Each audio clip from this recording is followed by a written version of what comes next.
Welcome to Google Classroom. Classroom is Google's application that aims to streamline classroom resources, digital assignments, and individualized feedback. I'm Kara, one of your tech facilitators from Hamilton, and I'm here today to show you around Google Classroom. I started using Google Classroom about 6 years ago, and it was definitely the one application that made me a total Google convert. So hopefully you guys are a little bit familiar with Classroom from our online course.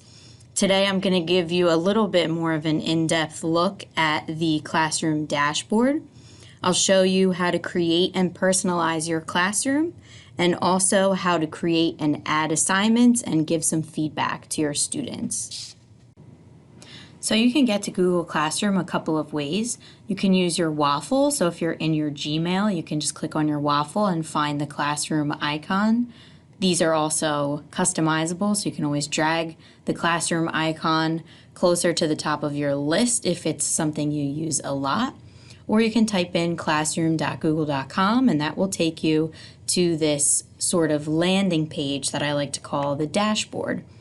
You can see here all of the classes that you are either enrolled in as a student, or also the classes that you are teaching. When you hit this menu on the side, you can see a list of all of your classrooms. You can also see all of the ones separated by the ones you are teaching and the ones you are enrolled in. You can also access your archived classes here and some more settings for your page. Settings, under the gear icon here, you'll find some notifications that you can change and turn off if the notifications are getting on your nerves. So, heading back to your dashboard, you can also rearrange the classes on this page too. You can drag and drop them and move them around. And if you have any pending classes to join, you will see a box just like this, except it will say a blue join button at the bottom. So if you invite your students, that's what it will look like that way.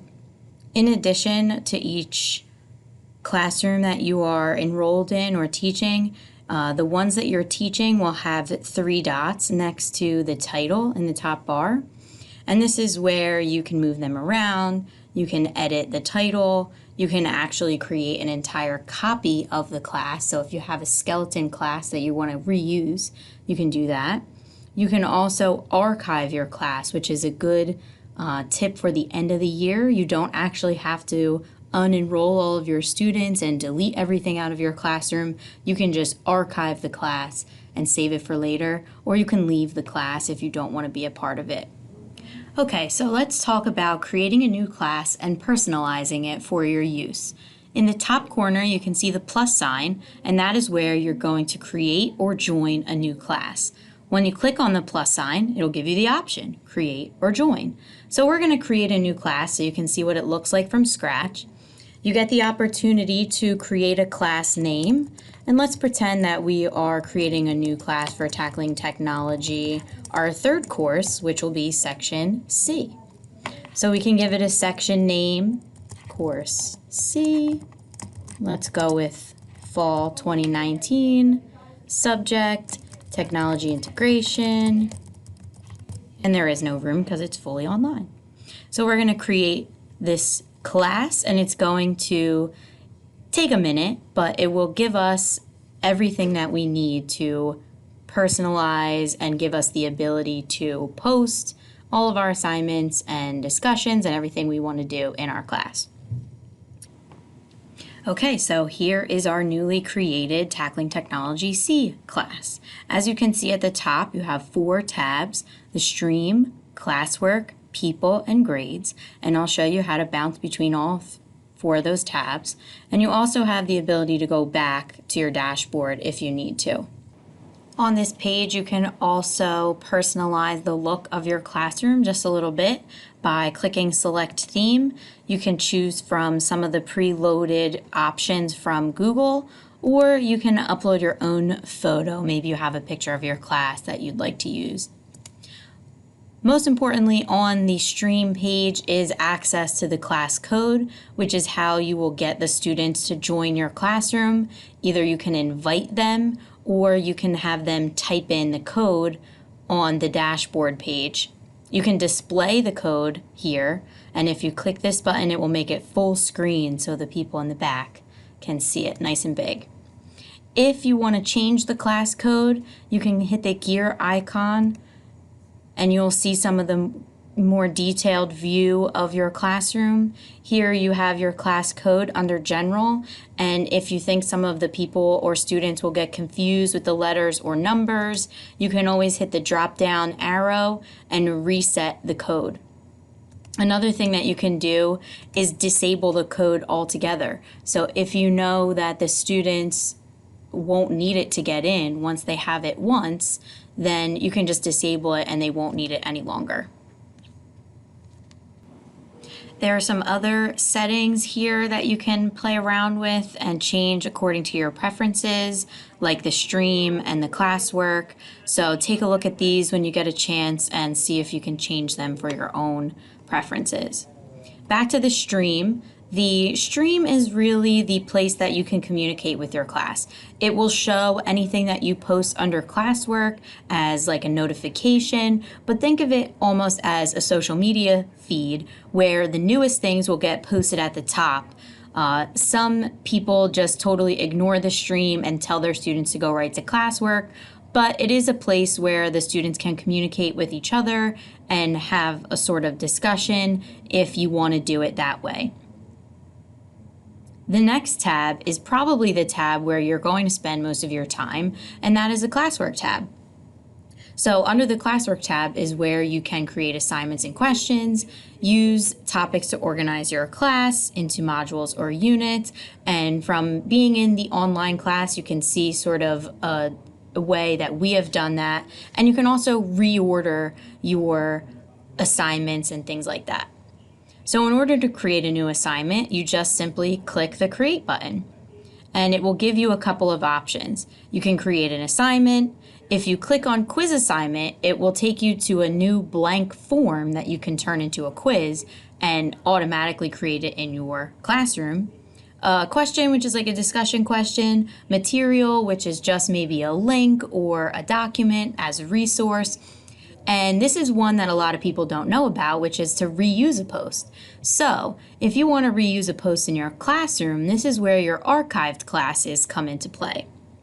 You can actually choose any class that you've ever had and pick an assignment that you've already posted in that class and reuse it.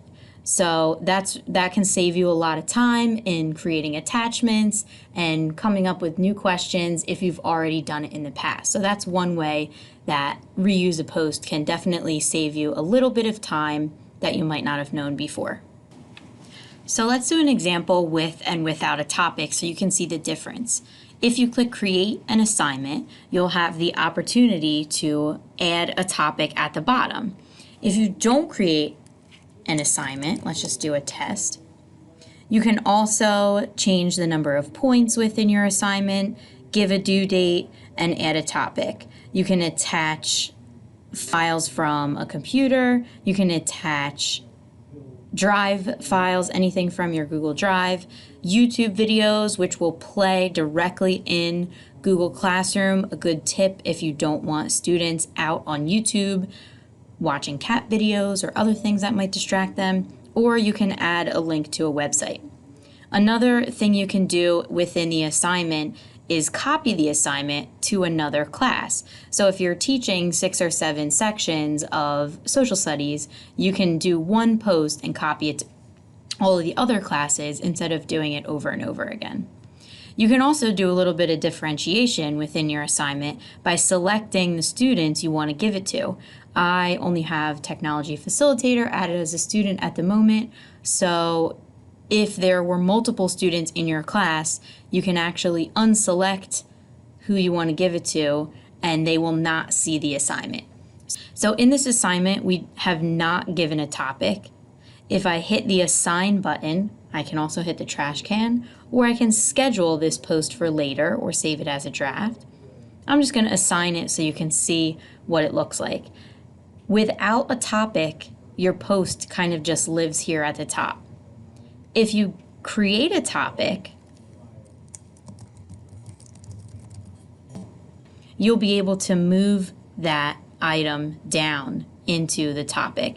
This just really makes things easier for students to find so they're not scrolling through. Another classwork tip that can help you further organize within topics is to use some sort of naming convention for each of your assignments.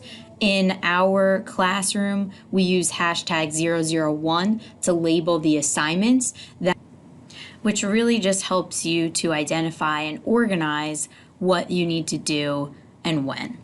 Another thing that you can do within your assignments is make copies. So finally, here is your paperless answer to not standing at the copy machine any longer.